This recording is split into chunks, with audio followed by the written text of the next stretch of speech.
Welcome to the M&A Unplugged podcast. Our mission is to help you be better prepared for your business acquisition or sale. Being prepared will ensure you maximize returns and minimize risks. This is M&A Unplugged with your host, Domenic Rinaldi. Welcome back to M&A Unplugged. I'm your host, Domenic Rinaldi. Did you know that 90% of all businesses never exceed 1 million in sales? I was shocked to hear this statistic from my returning guest, Brett Trainor, today. Brett is an expert at helping companies that have plateaued break through that barrier and achieve substantial growth. He's done this countless times for himself, having helped two companies. One, he grew from $200,000 in revenues to over 14 million in just 2.5 years. And the other, he helped grow from 6.5 million to over 11 million in 4 years. Now he focuses on helping entrepreneurs break through their revenue plateau to achieve real growth and market dominance.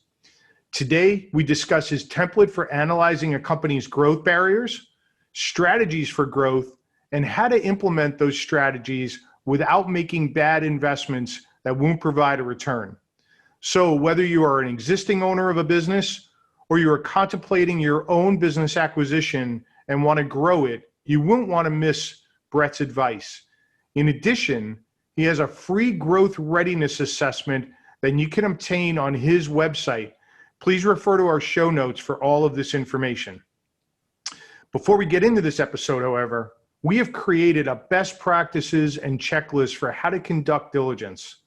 This is a free resource available on either of our websites, sunacquisitions.com or k2advisor.com. K, the number 2, adviser.com. Take a minute to download this invaluable resource. It's a great starting point for you and your advisors when contemplating an acquisition. Thank you for being here, and I hope you enjoyed today's episode.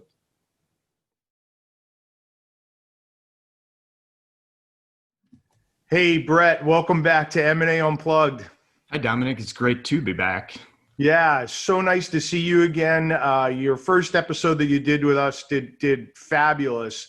And I'm excited to talk to you today about this topic of growth and how companies can grow. And I know you're an expert at it, having, I believe, helped two companies specifically have dramatic growth. I think you took one from 200,000 in revenues to over 14.5 million, and another one from 6.5 to 14.5, which is awesome. I mean, that's tremendous growth. And so you've seen it, you've lived it, you know what the templates are. We're going to walk through, the methodology that you use today. But maybe what a lot of people don't understand is that less than 10% of all businesses get over $1 million in revenue. And so there's a plateau that so many businesses hit. And whether you own a business and you're looking to scale it, or you've just bought a business and you want to grow it, this episode, I think, is going to really help you think about how you should attack growth when you're looking to grow your existing business or you've acquired a new one. So, Brett, excited to dive into this topic with you. I'm super thrilled to be back. A huge fan of your podcast. So anytime we can get on and talk about growth in business, I'm excited. And yeah, you mentioned that stat, and that was one of the things that kind of drove me when I moved back from management consulting into basically the startup space 3 years ago was, 10% reach $1 million in revenue and less than 1% actually get to 10 million in revenue. Wow. And, to me, you throw out all the, maybe the solo businesses or side hustles, but it's still a really large number that don't get there. And you've been around this long enough to know it's probably not an idea issue. It's probably more of an execution issue. So I kind of set off on that path of, all right, how do we solve the problem for the folks that do have a good business, right? Proof of concept beyond that. They've got some customers, it sells, the customers like the product, but they haven't been able to get past, when I originally dug into the $1 million mark, it seems kind of arbitrary. What is it about $1 million? But through the podcast and interviewing a bunch of founders, what I found was almost to a person, to a company, that threshold was their network. right? So they started a business. If you have a co-founder, co-owners, they're successful in selling into their network, right? People who know them, know what problem they have. But once they try to break beyond that into either new markets or folks that don't know them is where they plateau. And unfortunately, if they don't figure it out, they end up burning out, running out of money, and never get to that next level. Or on the flip side, it took them 12 to 18 months to try to figure out how to grow. So so the last couple of years, I've been completely focused on how do I help those companies that want to get there solve this problem. Yeah, that's awesome. So I'm excited to dive into your methodology, but before we do that, why are you so convinced that this methodology will work for any company once applied to it? Yeah, I think part of it is experience, right? I've learned over the years and probably in the bio 30 plus years doing this, and the B2B space has really changed, right? We used to use brute force, cold calling. I ran a team of 120 outbound cold callers that did nothing but that was 15 years ago, right? The digital world has kind of changed that. And what I've found is coming from a sales and then moving into more of the marketing and demand gen, how to reach people has, fundamentally changed. And the pandemic is basically stopped that transition, said there is a new way that we're doing this. And maybe just a quick step back, that's part of that, and maybe we'll probably get into it, is, a lot of business owners don't realize, or they don't pay attention, or don't have a strategy for the what I would call three different revenue levers, right? There's, acquisition, which is your new logos, new business. And let's be clear, you're now stepping into the methodology, right? This is the high level of your methodology, right? Exactly. So there's three levers that you can look at when it comes to growth. Exactly. Thank you for sending me back. But so, it sounds super simple. A-R-N-E, acquisition, retention, and expansion. Mm-hmm. And what I found historically is most companies will have a strategy for one, maybe, probably not two, and definitely not three. Uh-huh. And when you think about it, acquisition is starting to is new business, new logos. People haven't done business with you. Expansion is how do you get more money and how do you expand that relationship from your current customers? And then retention is, man, how do we keep them? Right? One of the age-old problems is, the boat, right? You're going after new business, you're working really hard, twice as hard, but yet you're churning customers at 50%. So not only do you have to backfill the customers you're losing, then you have to sell more above that. So I found it's the acronym's simple, but it's much harder to execute. But I think when you break it in, it's easier then to focus strategies, tactics around each of those areas. That's awesome. I think that's great. Acquisition, retention, and expansion.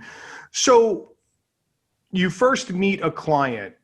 What's your discovery look like? How do you approach a client to find out, where is the plateau? Why is it there? And what needs to be done? What's your process when you first meet a client? Yeah, I think the first one is, what is your goal, right? Because this is really focused on people that are trying to grow. And you don't have to. You can build a nice business with revenues and you just want to maintain what you have. It's perfect. But if their objective is to grow the business, the first thing I want to do is break down those revenue numbers. And can you break down those revenue numbers? You'd be surprised that, maybe you wouldn't be, the number of folks that don't understand where those revenues are coming from by channel, right? If you will call them channels. And it's really hard to kind of figure out where your biggest opportunity is until you can break down those numbers. And just historically speaking, I'd say 90% of them, that acquisition portion is less than, probably 5%, less than 3% of where their revenues are coming from. So that tells me usually that there's a pretty good opportunity from a growth side if they're stuck with the acquisition. Got it. So when you're first meeting somebody, you're assessing all three of these components and trying to break down their revenue. I would imagine that's a problem. I haven't looked at the financials for probably tens of thousands of companies myself. I know that a lot of those financials don't tell the story. So how do you dig into that and really figure it out? Because I find the reporting to be a real challenge. A lot of owners don't know exactly the percentages of where their business is coming from. Yeah, and a lot of the time it's going to be a manual work. So they're not set up in the systems that way. To your point, the reporting is not as sophisticated. especially either startup or more of a mature business. They just didn't set it up that way. So it's fundamentally going and pulling the customer list and working backwards, right? How long have we been doing business with this customer, and just doing at least a high level segmentation to get an understanding where they are. Most of the time, the owner is not as accurate as they think they are from where the revenue is coming from. So that's usually the first, and you can pull it. If it's 10,000 customers, it's going to take you a little bit longer, right? But some easy math, you can figure out what our retention numbers are. And, and as long as you're pulling those numbers, the other thing I like to look at is the lifetime value of the customers, just so you're not repeating work, right? So if you're starting to say, all right, what's my acquisition strategy without going too far, at least you have an understanding of how much the value of those customers are. So again, I believe in not doing work for the sake of work, but starting with that customer segmentation is priority number one. Got it. So once you're past the discovery phase with a client, and you figure out what they have and what they've been doing, what the historical performance has been, how do you then take the next step of analyzing where the true opportunities are and the cost of each of those opportunities, right? Because there may be opportunity, but the cost may outweigh what the opportunity is. So what's that next step look like? Yeah, I think there's kind of two pieces to that. One is, let's validate the market, right? If you own 80% of the market and there's nowhere to really go, you're going to spend a lot of money to incremental growth if you get that. So assuming for our sake today that there is market opportunity and there's competitors that you can go take that space, that's one, look at it from an acquisition. But usually the first thing I like to do is, let's make sure that we've got a plan and a process around protecting what you have today, right? So what is your post-sale model? If it's an account management, is it, hey, the only time your folks are talking to customers is when their contract's up or a renewal? Let's talk about how do we put at least some baseline tactics around to protect the revenue base that we have. And then two, honestly, it's around creating consistency and alignment around your messaging, which may not seem intuitive, but it'll kind of get when you're looking for new business. Like I said, I kind of referred to in one of those clients, it was pure cold calling. Doesn't work. And the way you're looking at new clients today is you're going to have to reach them digitally more times than not. Yeah. And not only digitally, you can't sell them the first time you contact them, right? It's really about, hey, I understand the problem you have. Here's some value. Right. Here's the problems that we're seeing. Here's how to solve it. And the analogy I'll use with that, and I'll stop talking for a second, is, the hockey analogy, right? So if the hockey player is always chasing the puck, they never get there. They're always trying to catch up. You're trying to get to where the puck's going to be. And that's what you want to do with your customers. You want potential customers. You want to be there when they're ready to buy. And you can't go from, I don't know you, to, buy my $10,000 or $20,000 product within, a 2-minute piece of that. Does that make sense? Yeah, it makes total sense. So I want to go back to something you said, which was analyze the market. When you're doing that with a client, are you analyzing all three of the growth aspects? So the acquisition, the retention, and the expansion. Are you looking at all three of those? And how do you approach analyzing the market? Yeah, I think the first thing, and you'll see a theme coming from me, is this customer, right? Yeah. Let's get in and talk to some customers, find out why they're really buying from you, why they're doing it. I also find a lot of value in interviewing or talking to prospects that didn't buy from you or why they left. Mm-hmm. So it really starts to paint the picture of why they may have bought from you 10 years ago, why you started the business. May not be as relevant today, or they're doing it for a different reason. And there's value, one, to better serve the customers that you have today and understand, where their pain points are, why they're still with you. But two, taking that information as you start to build a strategy for acquisition, it's going to be around those pain points. Yeah. And, one thing, Domenic, you've got to know each other a little bit. I like to break it into simple, right? That if you're a business, I really want to understand what problem you're solving for the customer, how you solve it differently than your competition, or do nothing. And then do you have those proof points around that? Again, sounds super simple, but being able to pull that actually from customers' feedback and then start to build your strategy is so much more efficient and so much more valuable than this is why I think that our customers are buying. So, and we all fall into it. Yeah, we do. I mean, I look, I'm even guilty of it myself, where I guess at what I think the clients want. I think, sometimes we fall into the trap of, I do this every day and I know better, but, what problem are you solving? And not what problem do you think you're solving, but what problem does the customer, want you to solve? And you can only do that by talking to clients, right? Or prospective clients or clients that you've lost. So I wonder if there's any information out there about how many people actually conduct that kind of research on a regular basis. I imagine small. Not many. No, yeah. It's really, really small, because I do some work with a couple market research firms. Yeah. And it's rare they get into that type of, maybe a customer will send an NPS survey out, Net Promoter Score, or they do some interviews. Right. But rarely is it a formal program or a formal project to go get this information. Is there a way for companies to do that inexpensively, where they can go out and talk to clients, prospective clients, and ones that they've lost without it being a $10,000, $20,000, $30,000 project? Easily. Yeah, there's definitely just the key to it is setting up the program. What are the questions that you want to have answered? Right. And what I found is clients and prospects are usually more than happy to chat with you, especially when it's not a biased discussion. What I mean by that, you don't want your head of marketing necessarily to be the one to interview, the clients and the win-loss folks. And you can use a third party, part-time contractor if you want. And would they be looking for a market researcher? Is that the resource that people are looking for? Okay. And I've always found that somebody outside the company asking those questions is better than somebody inside the company.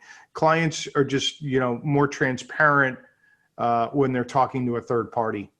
Exactly. And I think you'd be surprised because I discovered this maybe 4 or 5 years ago. We partnered with somebody to come in, and this was at the time probably an $8 million business, right? So we thought we had a pretty good idea of why they were buying, why they weren't buying. One, we were surprised. And then two, the other unintended benefit for us was their experience as they went through the process. Yeah. And the number one takeaway for us, we weren't a big business, was I felt like I was dealing with 4 different companies, because we were operating off of handshakes as prospects went through the buying journey. So every time they handed it off, and we weren't big enough to provide that type of experience. I know it's a little off topic, but if you're going to have somebody ask the questions, ask about the experience as well, because I think you'd be surprised at how inefficient you may be, or how frustrated your customers may be going through that buying process. Yeah, I think this is a really good point, especially for people who have just acquired a new business. They come in, guns a-blazing, and they have all these great ideas.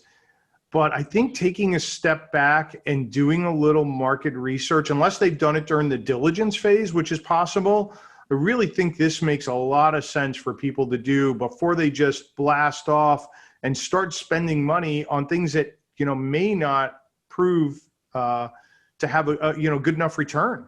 Yeah, no, I think you're 100% right. And you're going to get your return back on that investment with the market and customer research every single time. I've yet to see a company that did it right. I mean, again, it's not rocket science, but it's having a process around it. Yeah. The learnings there are invaluable. Yeah. You also mentioned something in that string of thoughts around the Net Promoter Score, which a lot of people are not familiar with, but it's a very simple way to measure what your clients think about you. And do you know that, I can't remember the question off the top of my head. It's something like, would you refer us to, how likely are you to refer us? Right. And there's slight it's like on a scale of 1 to 10, how likely are you to recommend us or recommend me for, to other folks? And you tabulate those, and you collect those, and anything over 70 or 80% is a great score. And anything under that, you need to be, you might have issues in your client base. Exactly. And it's it's one question, and it's a simple way to gather feedback from your clients. Yeah. And definitely use it as a leading indicator, right? Because you may not see the churn rate increasing, but all of a sudden if your Net Promoter Score dips a little bit, that's usually a good indicator you're going to see some revenue start to fall off. Yeah, without a doubt. Okay, so Brett, we've done the discovery. We know what the mix of acquisition and retention and expansion opportunities are. You've done some market analysis. I was lucky enough to have someone who mentored me early in my career around not, writing big checks until you have some proof of concept. So do you follow suit with that? I mean, what's the proper way now that you've gathered this information before you start spending lots of money? What's the next step to test whether or not, you're going to get the returns? Yeah, it's a great question. Yes, I 100% subscribe to that school of thought of, test, test, see where the ROI is going to come from. And, maybe one step slightly before that I like is to make sure that your messaging is aligned with the target market that you're going after. And again, if we use the problem that you're solving, and if the problem that you're solving, say for, if you're selling into attorneys, and it's the same problem you're solving for landscapers, is the same problem you're solving for plumbers, you can't have the same messaging going into each of those. It sounds simple and you are solving something, but if you don't speak the language of those prospects, especially if you're acquiring a business and this is a new industry you're selling into, really understand that language, because there is no quicker way to disconnect a prospect than not be able to understand or speak, I call it, not slang isn't the right word, but there is some industry jargon. Right. Exactly. Right. And so really understand that problem in that industry. And, the first step, which, 2 years ago, I would have said this step would have been, nice to have. Now it's a need to have, is your content and content marketing. Yeah. And it's really about not your sales sheet, not your features and benefits, but value that you can provide to your target customers. And I tell founders that just started a company that are selling themselves, you've got to have a couple of these pieces of information of education, and then also the awareness piece of it, right? You're trying to create awareness, back to that point of, hey, be there when they're ready. Yeah. That you have to be able to provide some sort of value every contact, whether it's digitally, in person, face to face. If you're not, then you're going to really run the risk of not being able to do business with that person. And one area that I probably should have mentioned that I'm surprised I didn't see this stat a while ago, but less than 3% of your target market, your target prospect base, is in active buying mode. 3%. Wow. Right? So if you're thinking, hey, I'll just cold call or reach out and connect with folks, that's like finding a needle in a haystack to find that right person that's right to buy. You may get lucky, and there's a lot of bigger companies that can deploy 50 people making cold calls and find that 3%. Yeah. But for most of us, it's really reaching and connecting with those prospects to say, hey, I'm here when you need it. If you have any questions, give us a call. It's a longer game, but with SEO and we won't go down the whole digital marketing channel, but it's the cost of doing business these days. Because if customers can't find you, they're not going to do business with you. Yeah. It really, it's about nurturing, right? And thankfully there are a lot of software programs, CRM systems and things like that enable you to nurture, your prospects and your clients. You just have to deliver good, meaningful content so you're top of mind when that 3% is ready to do something, right? Exactly right. So let's go back to testing. What's your methodology for testing? When you work with clients, how do you, is there a formula for testing so you're not spending tens of thousands of dollars and not know that you're going to get the return? Yeah. I hate to see it. It depends, but part of it is what industry you're in and how you're going to reach those customers. But you definitely want to set aside a budget of, and it's really two pieces. We've got the content piece and you got the organic that's going to create the brand and the awareness. You're going to have to spend that regardless. Then the bigger question, let's assume we've done that, is now how do we start to connect with these other folks? And I think one, digitally, you've got, I think, Facebook ads and Google search. Those are really transaction-based platforms for tools. I know we're getting a little specific, but that's when a buyer has a specific problem. They searched, how do I do X, Y, and Z? You pay for that, you get those leads. But where it really becomes more important is, again, connecting with like LinkedIn. If you're in the B2B space, LinkedIn has become a really powerful tool for connecting with your prospects. And again, I'll go back, you can't treat it as a transaction, but hey, I just got connected with 100 of my ideal prospects. And here's a white paper on our research into the industry. I'm making it up, but all of a sudden you created awareness, and now they can start to drip.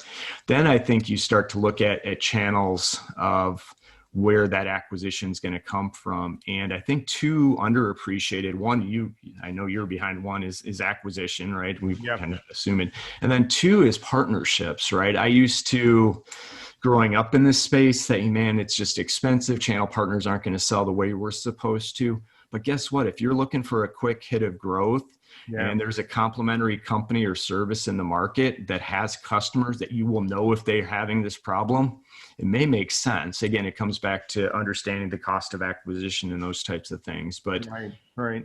I think the sooner you can develop what a baseline of cost of acquisition, and it's going to vary. So, I know it may not be as concrete for you as you'd like, but that goes back to the test. We got to see where we're getting responses from, and double down in those areas that are paying off.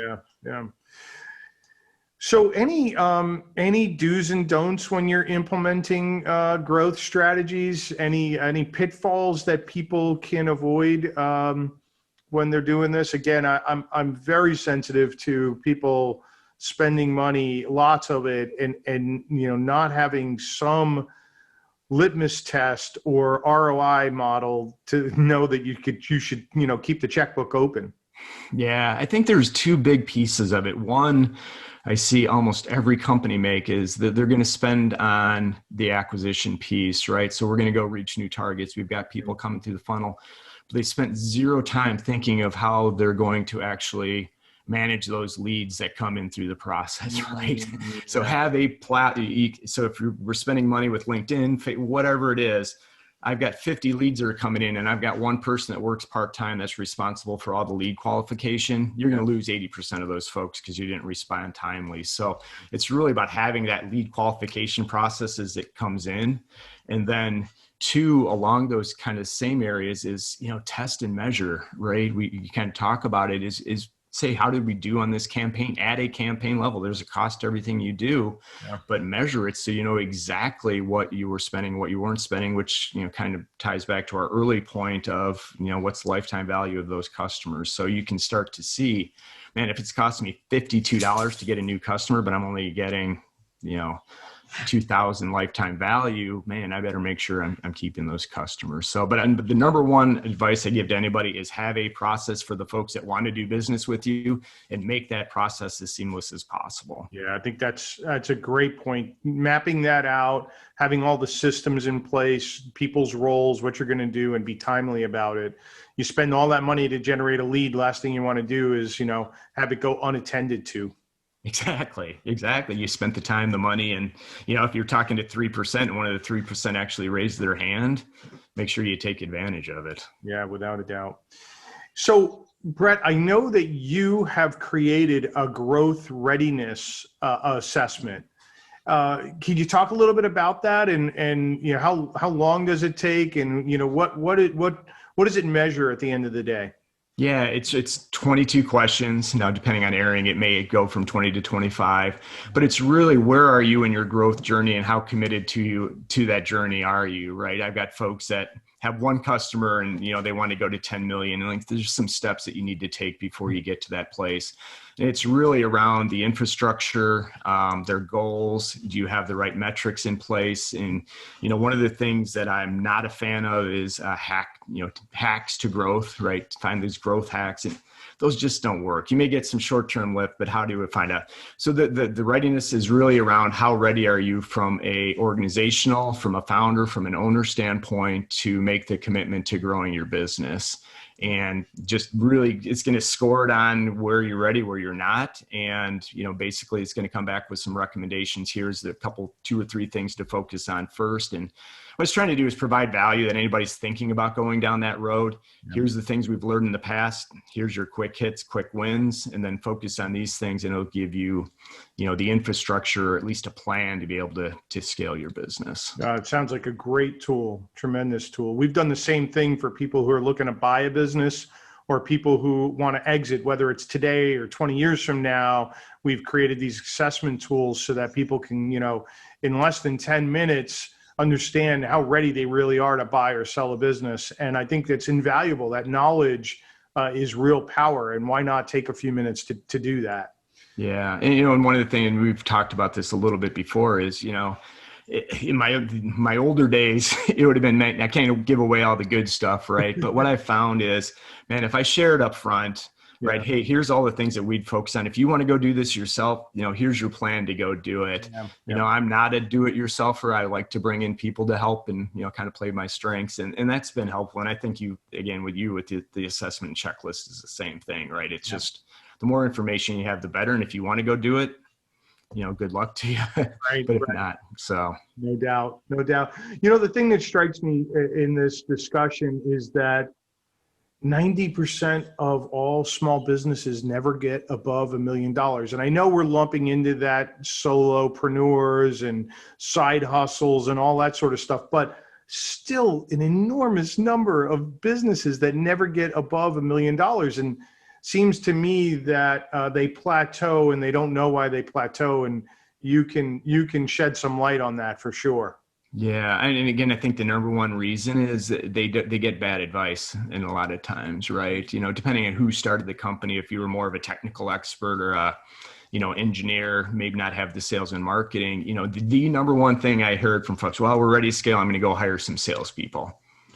Maybe not, but hopefully coming out of our conversation today that there's other things that you need to think about, then having the salesperson help facilitate through that process. Because again, if you're going after that 3%, man, I'd have really good customer success people helping your customers get the most out of your product, and then really tight on your strategy to go after that 3% of the market. Yeah, no doubt. Well, Brett, great information. If folks wanted to get in touch with you, how could they reach you? Yeah, super easy. LinkedIn is one channel, or my website. It's just bretttrainor.com, triple T in there. So BRETTTRAINOR.